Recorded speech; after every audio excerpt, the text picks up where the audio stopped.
Ladies and gentlemen.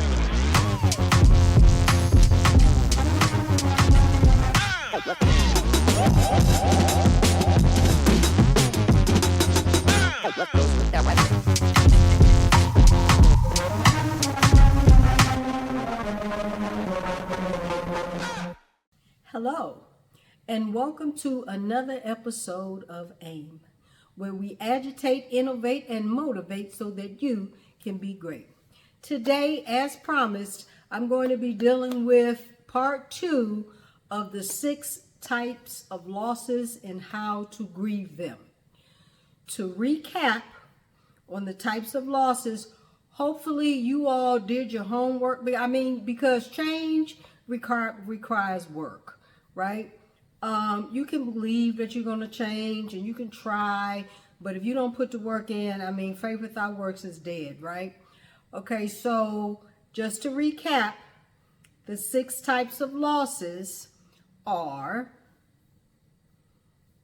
material, relational, role, systemic, functional, and intrapsychic. If you did your homework, you know what these mean. If you have not seen part 1, please watch part 1 first. It is easier to know how to grieve when you know what you're grieving. We have a tendency to think that the only thing that we need to grieve is death, and many of us don't grieve that. We just kind of hope it goes away and it's going to be okay. We know by now that that is just simply not true. Just really quick, a material loss is the loss of a thing, a house, a car, etc. A role loss is the loss of a role, a title, teacher, lawyer, coach, wife, husband. And then the relational loss ties into the role loss in the sense that it's the loss of whatever kind of relationship you had as a result of those roles. Relational loss because you're no longer married. That's relational loss. It's a systemic loss, which is the loss of a group. You're no longer a part of your spouse's family. That's a systemic loss. You're no longer a part of your family for whatever reason. That's a systemic loss. Functional loss, loss of your 5 senses, loss of an organ, loss of any part of your body, loss of your mental health. These are all functional losses. Then the intrapsychic loss is the loss of a dream, the loss of the image of yourself. So we talked about those in detail in part 1. Part 2, we're going to talk about the stages of grief. Now, the initial 5 stages of grief that we always heard about, it was 5. Then kind of morphed into 7. And then, really, there are a lot of different parts. So when we get into part 7, you'll see how some people just start grouping different things together under one level. And I want you to also understand that as we go through these stages, that they don't necessarily have to be in this order. Now, the first one and the last one are kind of in the order. I don't see how those could be moved around. Because when you first get bad news, what's your first thing? Shock, denial, right? What? Wait. And then next, anger. Bargaining, depression, acceptance. When you look at the 5 stages, those are the 5. Denial, anger, bargaining, depression, and acceptance. Well, then it kind of morphed into 7, where shock and denial were put together for obvious reasons. Pain and guilt were added in there, right? Because guilt is a part of grieving. Were you the one who did X? Shame, I would add shame in there with guilt. Because you're feeling so shameful about your behavior, you're stuck and you can't get to the next level of the grieving process. So as you hear these, if you think of something that you can add to it, then by all means do, like I just did and like I always do. When I'm studying something and my experiences can be added to the fray, like, oh, like I just added, because when I think of guilt, I also think of shame. There's two sides of that coin. The people who are guilty are also, in many cases, they're ashamed of what they did. I know I was ashamed and feeling guilty about things that I did. And then anger and bargaining. Anger and bargaining, for me, I think they're kind of separate. But when we look at this particular format, it's anger and bargaining is together. Anger, obviously, you're upset, you're mad, you're frustrated. Bargaining is trying to fix something. So normally in my mind and in my experience, when I'm bargaining and trying to fix something, I can't show anger right now, because how am I going to convince you and I'm still, cussing you out and beating you up and going crazy. And at the same time, I'm trying to bargain with you to change your mind. To me, those do not go together. So you can separate them out if you want, or you can agree with that format. Depression, rejection, loneliness. Now, depression comes from being rejected and comes from loneliness. I think they're intertwined. However, rejection could be part of the loss you're experiencing because of this broken relationship. Now this person has rejected you because they no longer want to be with you. So, however, most people who are being rejected do experience some sort of depression. Okay, the next one is this upward turn, a decision to get better. You know what? They're not coming back, right? If it's a final loss, like death, they're not coming back. But what if it's an ambiguous loss? The person or the thing is still there. They're just not there with you. That's an ambiguous loss, right? And we've seen people break up and get back together. We've seen people get divorced and marry again. I did it.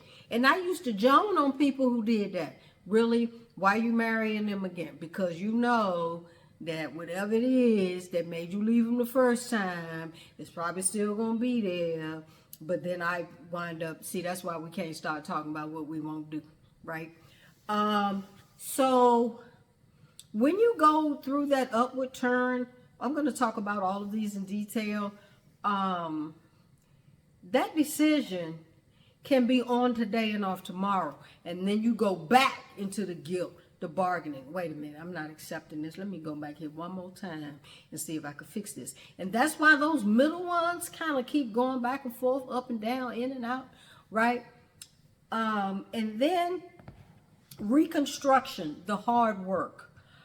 I believe that is a stage of grief. Like when you're doing the reconstruction, you're healing, you're grieving, because I don't know how you reconstruct if you're not looking at the construct, right?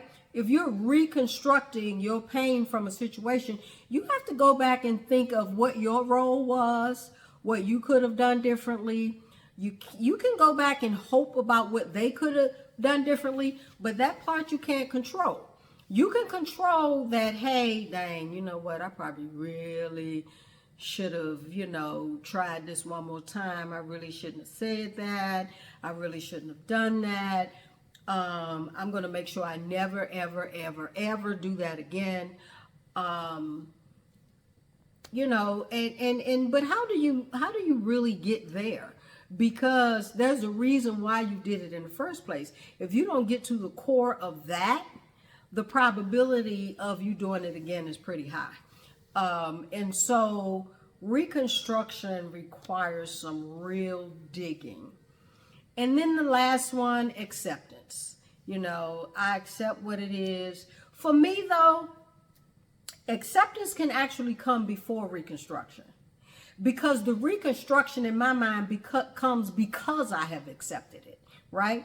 So I get to a place of acceptance. You know what? This is not, whether it's my decision or not, you still have to get to a certain place. Why? Because that other person, if you're the one who left, that other person could be doing all the bargaining and the begging, and then you give in. We see it all the time, right? So for me, if you've really come to a place of acceptance and forgiveness and peace and hope, and that person talks you back into the relationship, and you, because you've looked at your role in it, and you begin to feel like, if I do something different this time, then maybe this relationship can work. Because I've had so many good parts of this relationship. Well, then now you have to do the reconstruction and the hard work. And for me, you have to do it together. And I don't care if the relationship is family, friends, whether those friends be male or female. If there was a breakdown in that relationship, there needs to be some work done on both parts. Because if you do all this changing and they stay the same, then I don't see how anything could work. And I'm not talking about lip service to where, I didn't change, baby, or I got your back now. No, you got to show that. And that person has to have overcome their fear of you lying again. You done cheated 7 times. Now you want me to believe on the 8th time you're going to do right. First of all, I don't even know how we got to 7. Once that trust is breached that badly, I mean, for me, staying in that is a self-esteem issue, because now this person sees you as a doormat. They see you as somebody who's not going to do anything about it. I literally had a guy, I was doing a group called Women of Honor when I was in Atlanta.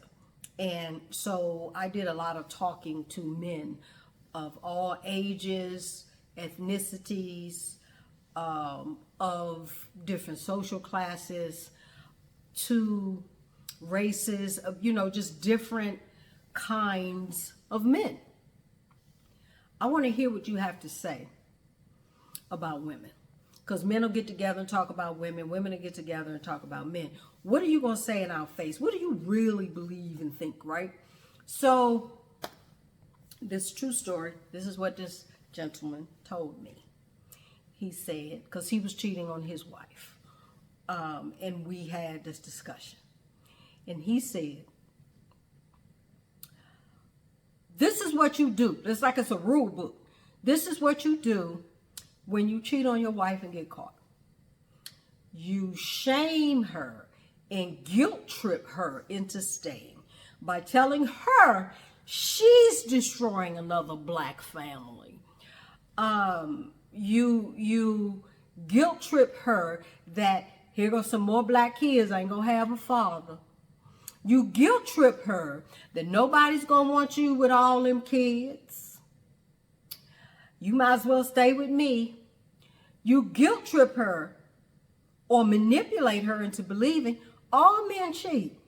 So all you get ready to do is just go get another man that cheats. Now, I don't believe that. I absolutely simply do not believe that. I know men, of course, we're not following everybody around. I was married for several years and not one time. And I got some serious spidey senses. Not one time did I ever believe my husband was cheating on me or would. So then the question becomes, well, why would you leave him? Because women think the only reason to stay with a man is because he don't cheat. There's a whole lot of other stuff going on that, for me, if I can't be myself and you're going to drown out everything that I believe in, and you're going to step on every dream I have, and you're going to tell me I'm not worthy of doing this, who you think you are telling somebody how to live? Why you got to keep doing all that? Why don't you just sit down and be normal? Why don't you get in a rocking chair? And, and you constantly hearing that, and you have the kind of ambition and drive that I have, you might as well be hitting me. Because I can't be who I am. You trying to muzzle me is you might as well physically punch me in the mouth. Because every profession that I've been in, you have to talk. God gave me that gift, right? Teachers have to talk. Lawyers have to talk. Preachers have to talk. You have to talk to do videos. Your coaches have to talk. And those have been all of my professions, right? Chaplains have to talk. Y'all have to talk. Why is God going to give me a gift to preach, to teach, to coach, and I don't want to talk in front of nobody? I remember in one of my classes, we had to get up and do a presentation, and another class we had to get up and preach, obviously, in seminary. So my preaching professor was like, okay, so it needs to be at least 45 minutes or at least 30 minutes or whatever. And people were freaking out. How am I I can't talk for no 30 minutes. And I'm sitting over there just the complete opposite. 30 minutes. How am I supposed to put something together for 30 minutes? I need an hour. I need more than an hour. I mean, I was always, and that made me a good writer because I was always overwriting. If the paper was 15 pages, I had 18, 20 pages. Because for me, it's better to deduct than to try to add, right? So I'm writing down all my thoughts, everything I have to say, all my research. Now I have to go back and get rid of the fluff. Now I have to go back and reword things to make the sentence smaller, right? So when you are in a situation where you have to negotiate with yourself, because you have to grieve, those tools come in handy. One of my very dear girlfriends from junior high school used to always come to Atlanta to see me. I mean, that was my girl. I was her son's godmother, and she would spend her vacation coming to see me. Anyway, she was murdered by her boyfriend. I was in such shock, denial, and disbelief because I had just convinced her. Matter of fact, it was around this time of year because it was on Thanksgiving. You know, we were trying to move. We were moving her stuff out little bit by little bit, you know, so that we couldn't notice. Finally convinced her to move to Atlanta. You could share, I got a bunk bed you can put your son in. I can make sure you got a bed in the basement. You could sleep. You know how girls, you know, we just pajama party up in the bed together if we have to. But please get out of there. And no, I can't leave because of this, this, and this. This man is going to kill you. He's already took a belt and put it around your neck and tried to hang you. He's already beaten on you.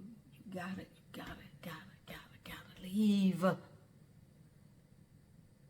And when it happened, because it happened, shot her, unloaded the gun on her.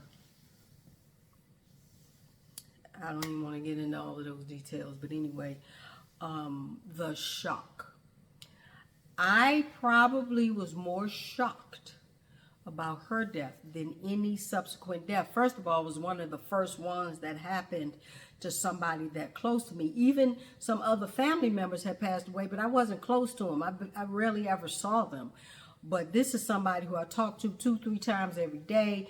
Came to Atlanta for her vacation, and then we would leave. My very first trip out the country was with her. We went to the Bahamas, and we were in our early 20s. So this is my first time traveling, and you know, and I was with her, and we had a ball. This was my girl.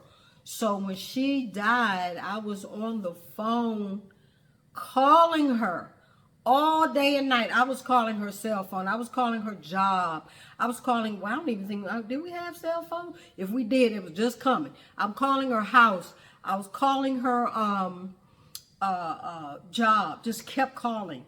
I need you to call me back. I need you to call me back. Going off on the people who were telling me that she was dead. We just talked last night, the next, and that all day that day, that night, she dead? So before I could get out my bed and wake up, my phone is just going. And I answer the phone, It's like, are you sitting down? Are you okay? And I'm like, what? Stop lying, cuss them out, hung up on them.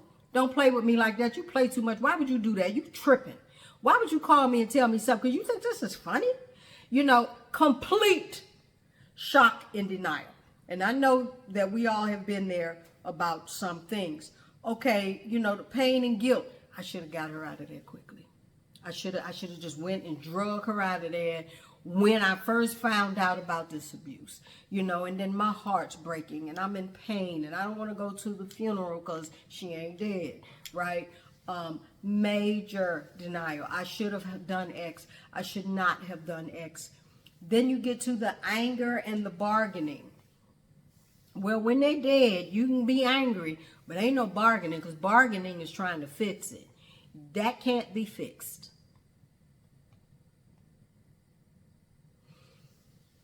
Depression, rejection, loneliness. Obviously, I was very depressed. I didn't have a relationship like that with nobody else. I had other friends that I talked to, hung out with, but that was my bestie. That nobody was like her. Nobody was taking their vacation time, not at that point, and spending it with me. And then my babysitter in Atlanta is watching your child, so me and you can go to the Bahamas or wherever together. And then we taking our kids to Six Flags. And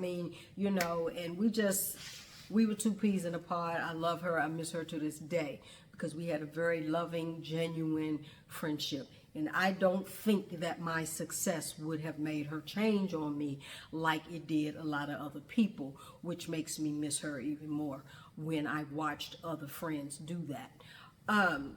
Then you get to the upward turn. The decision to move on. You know what? Death is a part of life. Nobody want to hear that at the time. In fact, we shouldn't say that to people. I'm going to get into what we should not say when somebody passes away, and we do it because we don't know what else to do. But trust me, these are the wrong things to do and say. And that is important because when somebody's grieving, we need to help them. We need to assist them. Even if that means saying and doing nothing, and we call it the ministry of silence. I'm just going to sit here. You're going to see me here. That's it. That's my ministry. That's my help. Because don't nobody want to hear nothing. Anything you say right now is probably more of a problem. So let's get into the things not to do. Make them shut down emotionally. What you crying for? They've been dead for 4 months. Really? Stop telling people how to emote. I'm worried about them because they won't come out the room. Okay. Let them stay in the room. All of us, we are so different in every way and in every part of our lives. Grieving is no different. Everybody's going to grieve different. People going to grieve at different durations, which is another one that I want to talk about. Stop putting deadlines on people's grief. Girl, it's been 2 weeks. Girl, it's been 2 years. When people lose a child or a parent, I think you just kind of get triggered all the time.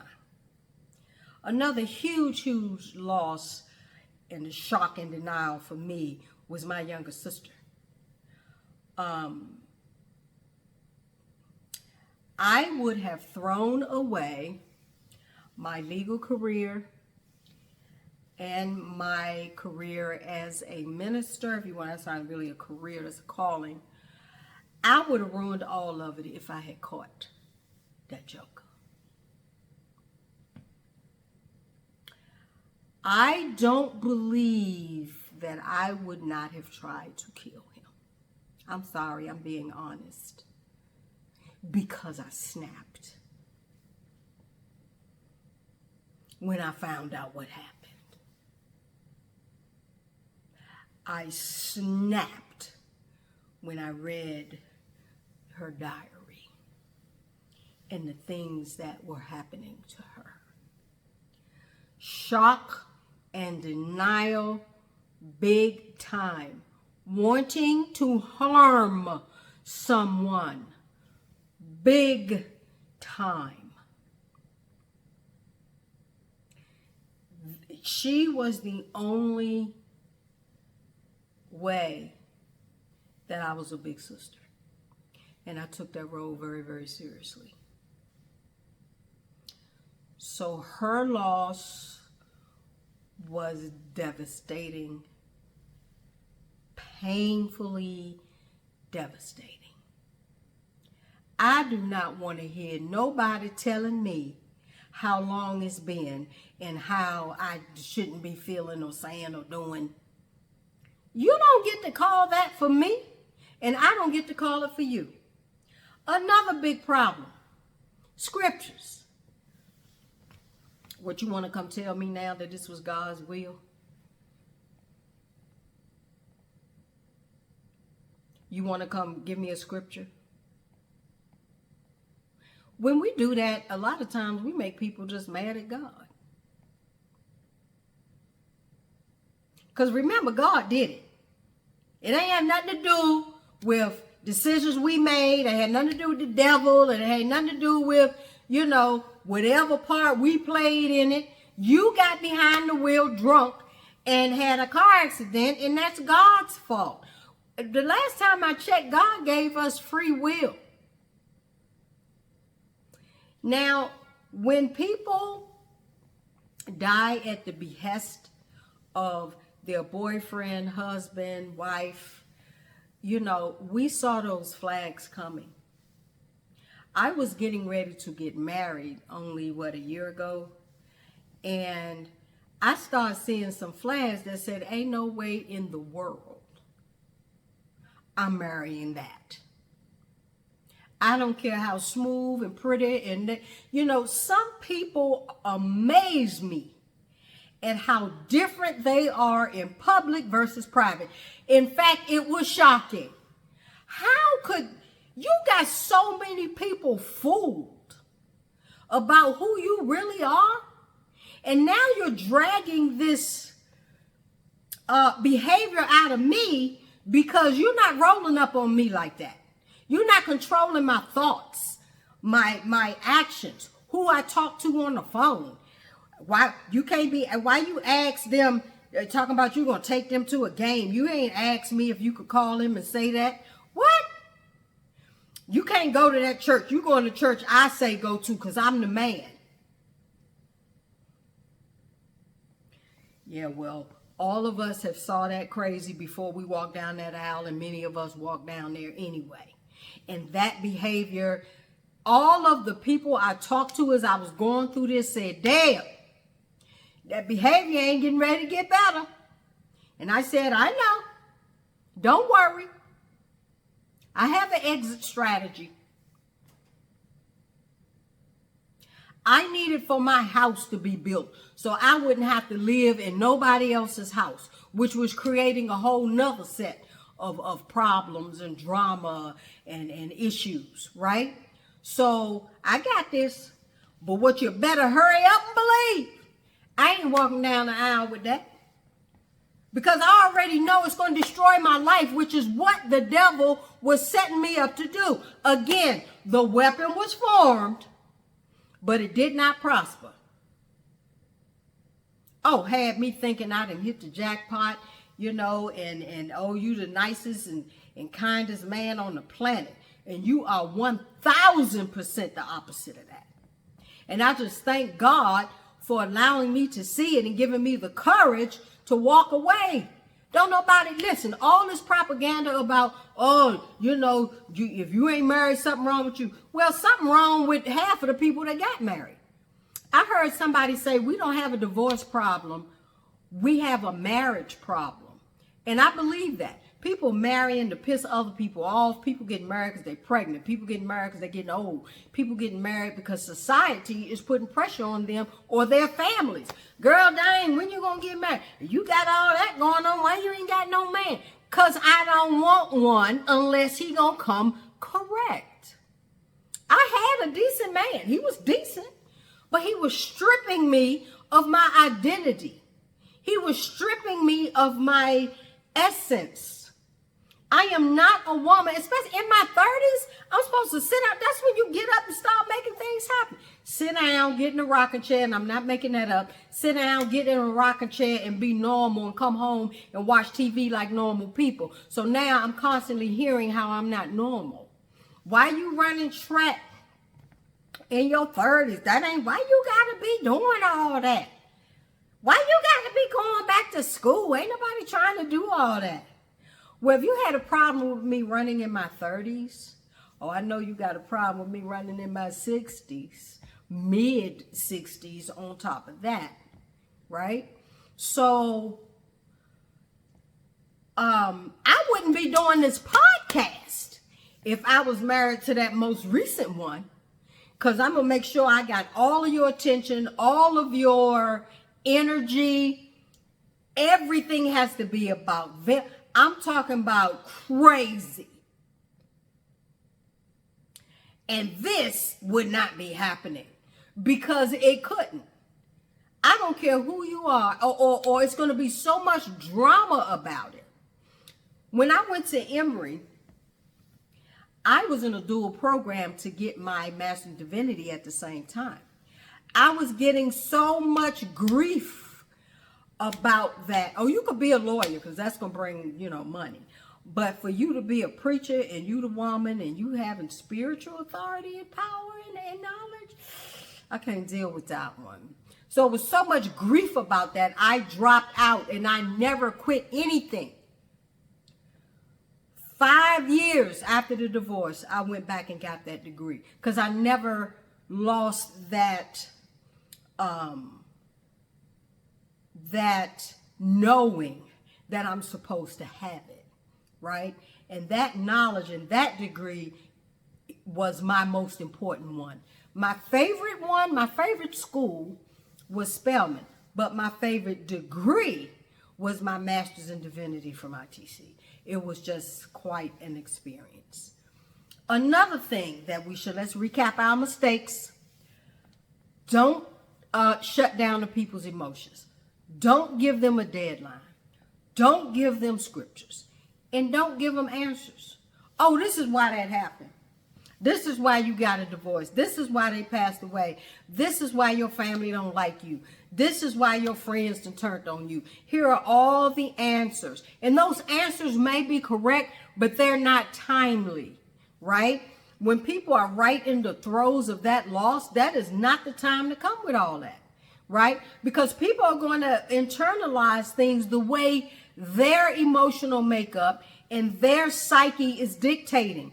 Yours is not going to apply or be effective. It has to be theirs. It has to be their level of grieving. It has to be their duration of grieving. If they want a scripture, like for me, when I suffer loss or my heart is broken, God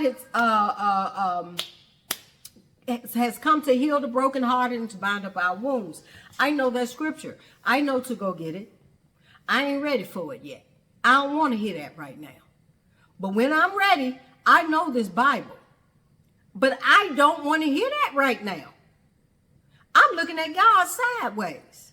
Why you let this happen? And why you let that happen? I prayed. I did everything you told me to do. I moved here when you told me to move here, and I didn't want to move here. I'm moving all over the place in my later years, and I don't have no understanding of why this is happening. I never wanted to leave D.C. when I first left and was growing up. Then I never wanted to leave Atlanta. I've been here 30 years now. I got to go again. Why we go? I'm not going all the way to no Las Vegas. Okay, well, then we in Las Vegas. Okay, well, I'm going back to Atlanta. No, you're not. You're going back to D.C. Really? I don't know. What? And then you try to go through all the meaning making. Why? Why did I have to live here? Whose life did I impact? Whose life impacted me? Who was I supposed to meet? If I wasn't here, would this child that was in my classroom be dead? Because I know I saved some people out there. I know that for sure. And those kids were coming to me all the time and said, "Miss, you moved here for me." This is their observation, not a conversation I'm having and thinking about. They're telling me, if you weren't my teacher, I would not have graduated. If you weren't my teacher, I would be dead. If you weren't my teacher, I would be in jail. If you weren't my teacher, I would still be racist. I literally had somebody send me recently, and I don't know what year I taught this young man. It was a white male. He sent me a picture and he said, remember all those conversations we had about racism in class? And then he sent me a picture of his black wife. Apparently that's the impact it had on him. That wasn't my intentional impact on anybody. But I want you to know the truth. This white male teacher telling the students that Africans didn't have a language. And I'm like, why would you believe that? I'm not teaching elementary, I'm teaching seniors. I want to know what's going on with the process of thinking. Why would you believe that Africa, the largest continent in existence, doesn't have a language? Like we walking around like this. Why would you think we don't have a language and everybody else in the world does? I mean, I just don't understand why common sense is not common. It's like I didn't understand them believing that. But again, people are living in a bubble. People are not teaching real life. I taught real life in my classrooms. We wasn't just learning about no pronouns and literature. We wasn't just learning about literary devices. We learning about what's really real, especially when you tell me that you don't know who Martin Luther King is. Oh, no, we know. You gonna know now. And the other thing is start telling your problems. Somebody's grieving and then you start talking about all the people that done died in your life. You know, we talk to people about our problems and then we start talking about ours. I'm guilty of all of these, you know, even if I didn't say it out loud. But that was before I knew better. And even after I knew better. Because sometimes, especially that last one, you start telling your stories, not as problems for me. I'm telling them as anecdotes. But I shouldn't be telling them in anecdotes in the throes of while they're telling me about what they're grieving about. You can tell them about that anecdote later. But what happens is I get triggered. Oh man, girl, the same thing happened to me. Wow, seriously? That just happened to me. And then I start telling. Well, we shouldn't be doing that. And I was trained not to do that. So, and then after I do it, I apologize because I recognize that I should not have done that. But I'm being triggered by your story because that's exactly my story. Or, you know, change the name to protect the innocent, change the location, change some of the few of the facts. And then, I mean, bam. Because why? All of us experience the vicissitudes of life. How many divorces are out here? It's just different people. Same thing. Still the divorce, right? How many murders? How many people in your family are dead? Due to nefarious acts, due to sickness and disease, due to accidents. We all have it, right? And so the way that we support, those are the ways not to support. Well, so then how do we support? Empathy. You can be empathetic, putting yourself in their shoes without telling your story. Those are two different things. You're feeling them, you're understanding, but right now you're not jumping in with, oh man, yeah, that happened to me. And right while they crying about their problems, right? So human contact. Give them a hug. Hold their hand. We all know about the baby who died from the experiment of the lack of human contact. If we don't have some kind of contact with humans, especially when we're babies, we don't even live. Well, that desire and that need, it doesn't go away because we're older. So when somebody's hurting, what's the first thing we want to do? Hug them. They want that. I was hugging somebody when I was in Atlanta and they just kind of wouldn't let go. Like, that happened a lot. People just want a really long hug. So, you know, when I start to push away and they won't let me go away, I don't push anymore because they need that hug to continue. And so I just stay in the hug for as long as they want to stay in the hug. And then holding their hand, putting your hand on their knee or their shoulder or their back, rubbing their back while they're crying. Not saying anything, just human contact. Rubbing up and down their shoulder, rubbing their head, holding their hand. Just some sort of loving, empathetic contact. Another thing, understanding. I understand why you feel that way. One of Stephen Covey's 7 habits of highly effective people is to seek ye first to understand, then to be understood. But we do it the opposite. We want everybody to understand us, but we don't understand nobody and don't care to. So offering some understanding.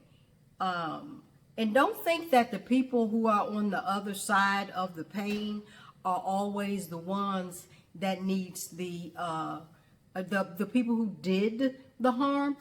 They need to grieve too. You got family members who, somebody might have killed your family member, but the family members of the murderer, imagine their guilt and shame and how they are shocked and how they are going through because it's a loss for them too. You got this picture of this perfect family. Now your kid on the news, he's the kid who shot up the school. Like, these parents are devastated. The siblings are devastated. The friends, the family, they need to grieve too. And you say, well, they shouldn't have been this kind of parent. Well, you name me a parent. I know I'd have made some mistakes as a parent. And my parents made mistakes. And their parents made mistakes. And every parent has made a mistake. Ask your child. Even if the mistake they looking at you made, it's like, you know what I had to take your hand out the fire. Like, that's my job, right? If it's something like that, then, they just being kids that don't understand. But then there are some things that you really, really did jacked up, right? Because of your own pain. So, understanding, right? And then being there for the long haul. You know how somebody dies and everybody just comes running in and everybody's around. And then some people, they're gone that day. After the funeral, that's it. Later on, 2-3 days later, you got a crew that's still in there. A week later, that crew is smaller. A month later, that crew is smaller. A month later, and of course, that all depends on the level of the relationship. We know that all of us aren't going to stay in there for the long haul, especially physically. Now, we can continue to pray. Always keep them and remember them in our prayers. But we're not getting ready to we're not coming to the house with food a year later. It's just, we're not doing that. And that's something that's, we accept is okay. So you're assisting with the grieving. However, like they taught us to just get in there, get some water, get some tissue, and be quiet. Make phone calls for the families, because, I was a chaplain. And so I really had to study. I studied the 7 stages of grief just as part of being in seminary in my major, which I had a double major. One of them was psychology and pastoral care. So you have to take loss and grief as a part of that curriculum. And also I was a chaplain in the jails and in the hospitals. And, you're looking at these dead babies and these mamas and daddies who have to come to grips with the fact that their child just died. And the chaplain is the only one who can't leave. You got to stick, stay, and deal. And I saw some stuff that I didn't know how I was going to. I remember my cousin Michael, rest his soul, was the person I talked to every night when I had to stay over at that hospital. Because I was going back, the chaplains had a really nice room at the hospital, the bed, the bathroom, the desk, the safe, the drawer, it was a very nice setup at the hospital because you had to stay overnight. People are getting diagnoses in the middle of the night. Babies are dying in the middle of the night. You have to have a chaplain on call, and so you have to be there when you're on call. You can't be coming from your house. You need to be at the hospital. We need you down here now. So you got to get ready to jump up 2, 3, 4 in the morning. And I don't know how many nights I laid in that bed crying about the stuff I saw and the people's reactions to the children's deaths. I've seen some stuff. And then the parents wanting to fight each other. I told you not to let them go. You know, now you got to go get security. And I need to talk to somebody. And my cousin was in ministry, and we were very close during that time period. And he was the person I talked to. So he knew all the stories. It was rough, right? I find myself having to grieve, and I didn't even know these people. So I had to work this with people I didn't know. How much more do I need to work it with people that I do know? Okay, whatever stage of grief you find yourself in, sit in it, be in it, heal. You will get to the place of acceptance. Now, this is not a 1, 2, 3, boom, we're here. You can be on your upturn and something triggers you and you way back here at denial and shock. I don't recall going through no stage of grief, grieving any loss, and it was boom, boom, boom. I recall being like I felt like I done finally got through it. Then next week I'm mad all over again. And then you get mad about what you allowed, right? How on earth did I allow them to do that? Then you have to grieve the fact that you didn't forgive somebody else who was trying to, you know, offer some forgiveness because you don't trust them no more, right? I had that happen to me. I think this was a very, very nice gentleman. I know that I went too far left with him, and I know I was doing it because I was projecting what I wanted to do and say to somebody else onto him. He wasn't perfect. He did do things to trigger me, but he didn't deserve that level of reaction. You know how people say, it don't take all that. I can't believe you responding like that to this little thing, where they're not. They're responding to a big thing that they're not finished grieving. That's why grieving is so important. You can't lose a multi-million-dollar contract and then that's it. You go on over here normal.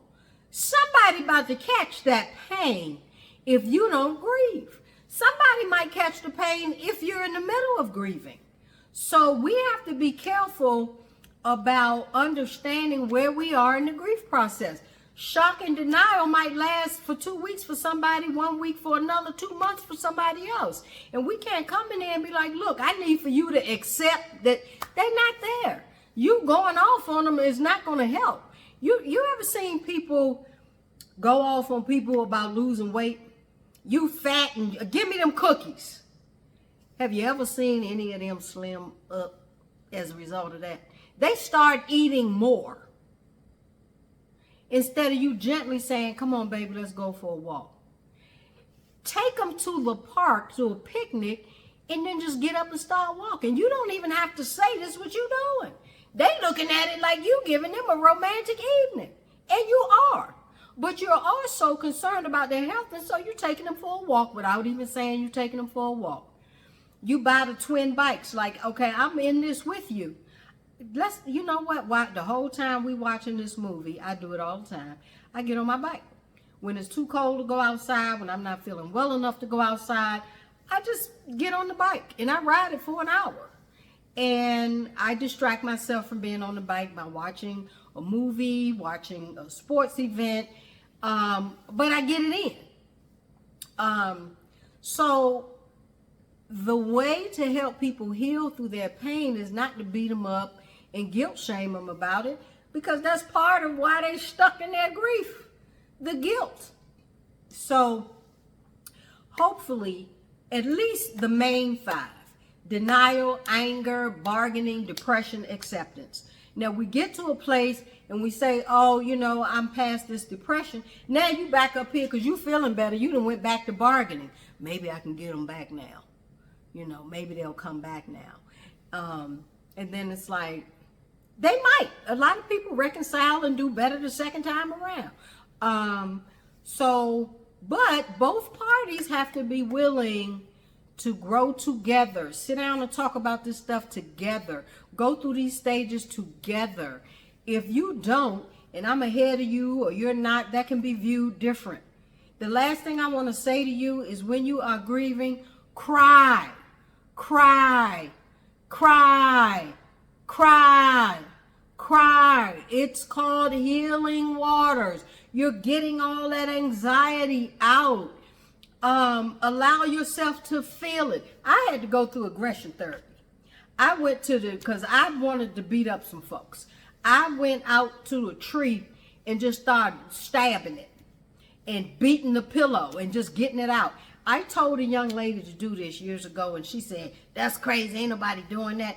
All these years later, she tells me that she went to therapy and her therapist told her to do what I had told her to do almost 15 years ago, and talked about how much it helped her. Because some of us want to hit something when we're mad. Most of us. Okay, go hit something. Something, not some person. I'm not going to get an aggravated assault charge by punching a pillow or stabbing a tree. Right? That sounds crazy. I don't care what it sounds like. I got it out and I didn't hurt nobody. That was the point. Do you know there are tribes in Africa that takes their grieving tribe member up to a mountaintop with a bunch of glasses and plates and things to break, and they let them break it in a controlled environment, let them go off, and the whole tribe is there supporting. What if we start doing that? Understanding you need to break something here. Everybody bringing their dishes and things that they don't want no more for them to break. Screaming at the top of your lungs. That's why we're on the mountain. Scream, curse, say whatever you got to say. Letting people emote in a tribe. Can you understand how powerful that is? I'm reading about this and I'm like, wow. I would like to do that with some people. I didn't have a tribe, but I sure did it with just me and the Lord. The Holy Ghost protect me from going too far, but I need to get this anger out, because if I don't, it's coming out on a person. And that's true of all of us, whether it is physical, whether it is emotional, and whether it is mental abuse. We're doing it. And the people who are doing it, they need to heal from something or somebody. And because they haven't, here comes their next victim. And I'm going to treat you real nice and sweet so I can woo you in. And then inevitably, I have to turn back into who I really am. So let's change who we really are and not the pretense. I hope this has really helped you. I hope you're going to do the work to grieve so that you can heal. Thank you for watching this episode of AIM. I hope I have agitated you into doing something different, something new, into being motivated to get out of your pain and live a more peaceful and mental and physical, healthier life. God bless, and I'll see you on the next episode of AIM. And don't forget to subscribe. Thank you for tuning in to this episode of the AIM podcast. We hope you have takeaways to help you effectively AIM. Don't forget to follow us on social media. You can find us on Facebook, Instagram, and X at Deborah A. Borges 1. Also, be sure to visit our website at deborah.aborges.com to schedule events and request coaching or training. If you'd like to support the podcast, contributions are greatly appreciated through Zelle, Cash App, PayPal, and Venmo. We look forward to having you back next week for another exciting episode of AIM. Until then, take care and keep aiming high.